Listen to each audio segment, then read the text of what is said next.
Kita akan bawakan topik berikutnya. Ini berkaitan dengan kebajikan kanak-kanak serantau kerana pastinya kanak-kanak merupakan hala tuju dan juga masa depan negara kita. Ya, betul. Dan kalau ikut menurut statistik kanak-kanak 2025 dikeluarkan oleh Jabatan Perangkaan Malaysia, jumlah penduduk adalah seramai 34.23 juta. Ya. Dan Malaysia mencatatkan 9.03 juta bagi kanak-kanak yang berusia 18 tahun ke bawah. Betul. Jadi perlu untuk kita berikan pemahaman dan juga apakah antara pendekatan perkara-perkara yang sepatutnya kita berikan kepada anak-anak, khususnya apabila ia melibatkan dengan dunia digital. Betul. Dan hari ini kita bersama-sama yang berbahagia Dato' Dr. Mazah Cik Yusof, Ketua Setiausaha Kementerian Pembangunan Wanita, Keluarga dan Masyarakat bersama kami. Assalamualaikum Dato', apa khabar? Ya. Waalaikumsalam, khabar baik. Terima kasih. Sama-sama. Ya, sama-sama. Okey. Jadi sebagai permulaannya mungkin Dato' boleh kongsikan berkenaan dengan Kementerian Pembangunan Wanita, Keluarga dan juga Masyarakat sentiasa memainkan peranan yang cukup penting apabila melibatkan keluarga, para wanita, masyarakat dan juga kanak-kanak. Yeah. Jadi mungkin dalam konteks ini juga bila kita bercakap berkenaan dengan perlunya ada persekitaran yang selamat khususnya bagi kanak-kanak, inilah antara platform yang perlu untuk kita lakukan, pastinya yang terbaik untuk anak-anak kerana sekarang ini cabaran digital juga semakin mencabar buat kita semua, terutamanya bagi ibu bapa moden. Silakan sebagai permulaan. Terima kasih. Sememangnya kepentingan untuk menjaga kebajikan kanak-kanak ini, terutama yang berkaitan dengan perlindungan dalam alam digital yang semakin hari semakin kompleks. Kita lihat hari ini macam-macam ada dalam social media dan juga internet yang kita dapat itu. Jadi kanak-kanak ini memang menjadi kepentingan antara cabaran utama dalam kementerian kami, Kementerian Pembangunan Wanita, Keluarga dan Masyarakat, untuk menangani perkara-perkara yang boleh kita melindung kanak-kanak daripada sebarang eksploitasi digital.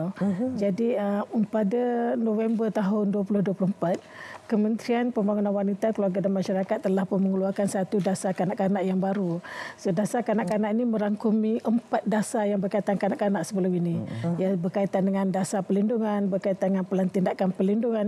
Jadi semua itu kita rangkumkan dalam satu di bawah payung yang besar yang berkaitan dengan perlindungan kanak-kanak. Terutamanya yang berkaitan dengan digital adalah salah satu aspek dalam dasar tersebut.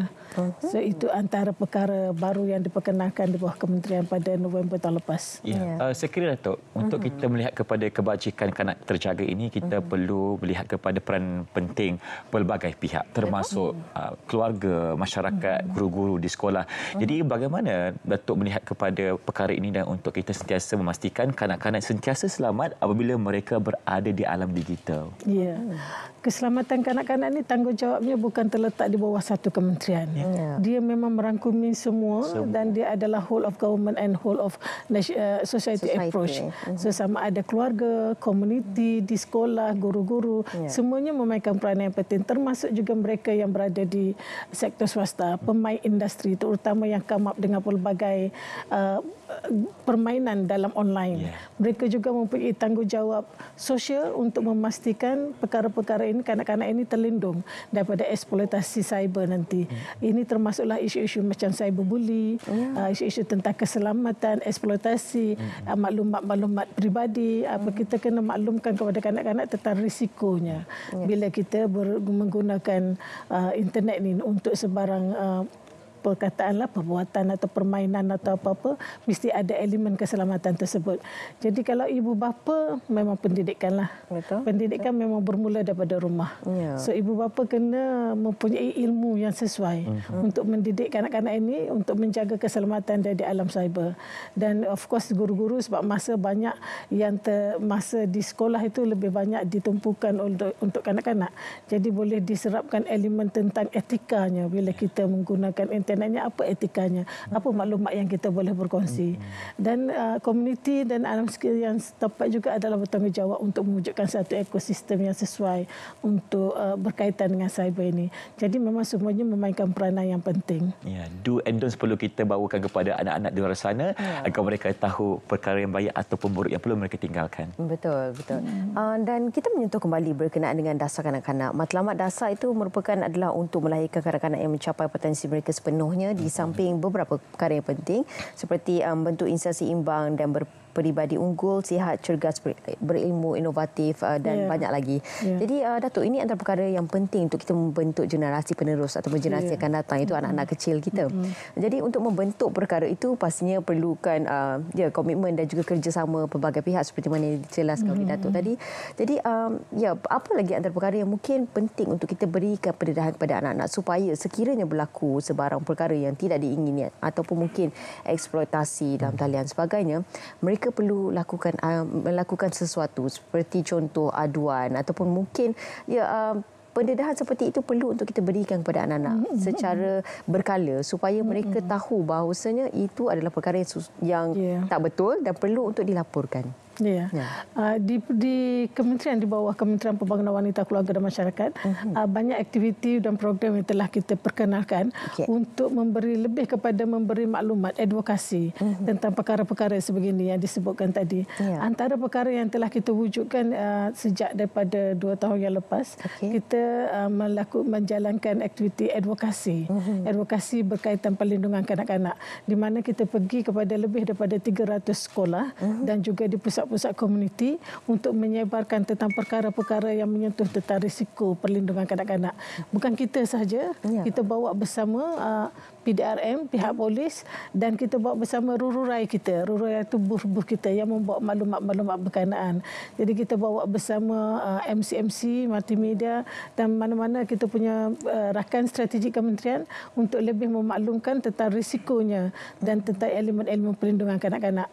Juga bila kita buat advokasi perlindungan kanak-kanak di sekolah atau di pusat komuniti, kita selalunya bila bercakap ni orang boleh dengar dan kemudian balik lupa kan. So apa benda yang boleh kekal di situ.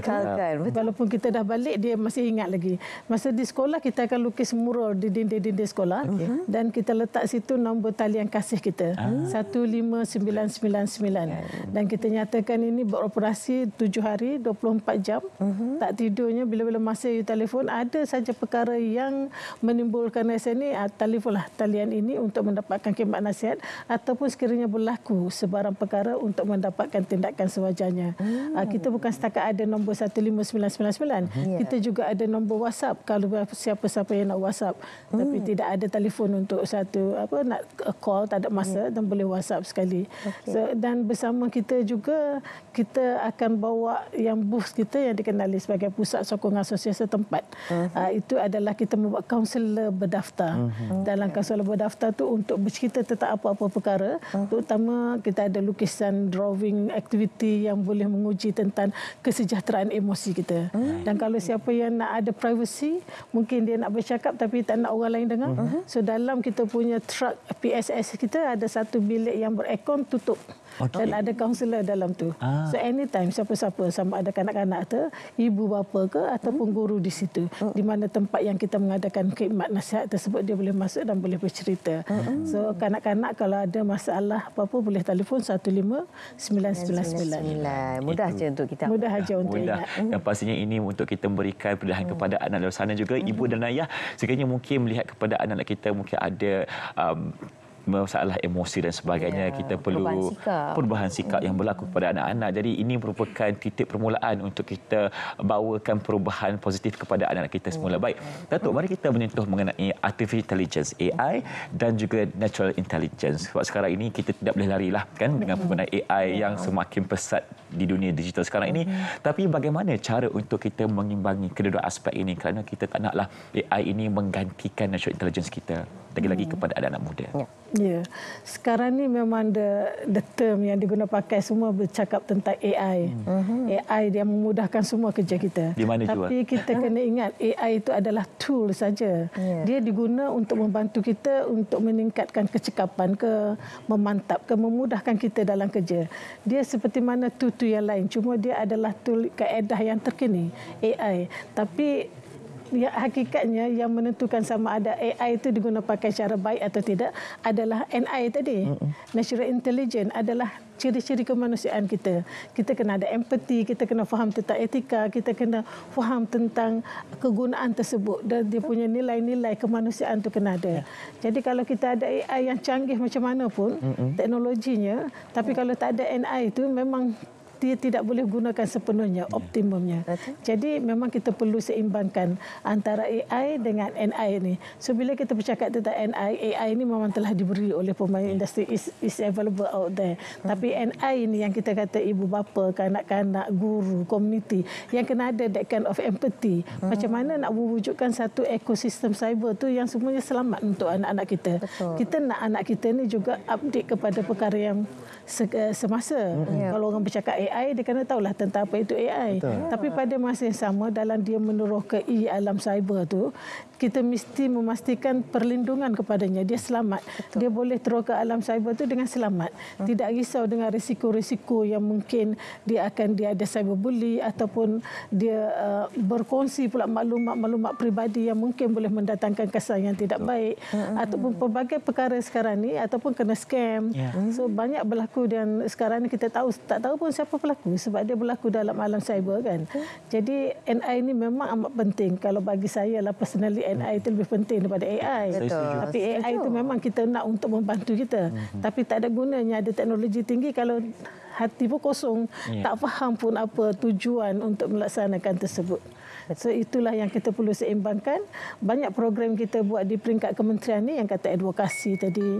Kita wujudkan pusat perlindungan kanak-kanak, kita wujudkan pusat kebajikan kanak-kanak di peringkat komuniti yang mana kita bekerjasama dengan masyarakat setempat. Semua itu adalah untuk meningkatkan keprihatinan ataupun empati ataupun nilai NI tadilah dalam setiap di kalangan kita. Apa jua teknologi datang, sentuhan manusia itu perlu ada kan untuk kita bentuk personaliti dan juga kepribadian anak-anak kita. Ya, seperti kita membesarkan anak kan, sebagai contoh Datuk, kita membesarkan anak dengan kasih sayang dan kelembutan ibu. Sekiranya tak ada sentuhan ibu, mungkin anak itu akan dibesarkan dengan cara yang sedikit berbeza. Kurangnya emosi di situ. Jadi untuk melahirkan anak-anak yang mempunyai sikap empati yang tinggi, untuk adanya kasih sayang dan juga memahami berkenaan dengan adab, orang kata apa, untuk melahirkan anak-anak yang sopan santun. Jadi perlu ada didikan daripada ibu dan juga contoh yang baik. Jadi di ruangan ini juga pelbagai perkara penting yang telah pun kita kongsikan tadi, peranan komuniti setempat, peranan guru-guru di sekolah, peranan ibu bapa sendiri memainkan peranan yang cukup penting dalam membesarkan anak-anak ini. Jadi mungkin Datuk boleh kongsi juga berkenaan dengan Asian ICT Forum on Child Online Protection 2025 yang akan berlangsung, di mana forum ini juga akan membincangkan pelbagai perkara dan juga pelbagai intipati yang boleh kita lakukan bukan sahaja peringkat Malaysia, malah peringkat ASEAN. Silakan. Pada 18 dan 19 November nanti, minggu depan, kita akan ada di ASEAN ICT Forum on Child Online Protection 2025. Sebenarnya konferensi ini adalah kali keempat diadakan di peringkat ASEAN. Malaysia sebagai host tuan rumah pengerusi kepada ASEAN tahun ini, maka dia dilaksanakan di Malaysia pada tahun ini.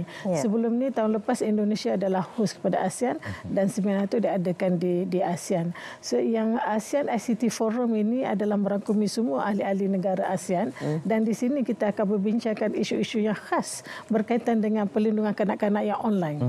Jadi di sini kita bawa academician, NGO, pakar-pakar daripada seluruh negara ASEAN, bukan Malaysia saja yang menjadi speakers kat situ. Kebanyakannya adalah datang daripada pakar-pakar yang berkaitan bagaimana cara untuk kita nak mewujudkan satu eko cyber yang selamat untuk kegunaan kanak-kanak ini. Bagaimana cara kita nak membuat kawalan bagaimana anak-anak yang mana yang selamat, mana yang tak selamat untuk kita menggunakan internet tersebut. Sama ada di peringkat ibu bapa ataupun di peringkat orang selain daripada ibu bapa. Jadi perbincangan ini akan berlangsung selama 2 hari dan yang menariknya dalam ICT Forum nanti bukan setakat the academician ataupun pakar-pakar ataupun NGO. Kita juga membuat bersama wakil-wakil kanak-kanak daripada seluruh negara ASEAN. Mereka akan berkongsi pengalaman mereka, berkongsi apa yang belajar tentang life, apa perkara yang berkaitan dengan kanak-kanak. So kita akan ada wakil daripada Malaysia, Indonesia, Thailand, Filipina, semua negara ASEAN akan ada ahli-ahli diwakili kanak-kanak tersebut. Jadi itu antara perkara yang saya harap bila kita berharap berharap bila adanya forum ini selama 2 hari pelbagai tajuk akan dibincangkan tapi tertumpu kepada online, bukan setakat ahli-ahli negara ASEAN yang terlibat dalam pembuatan dasar tapi juga pembuat industri.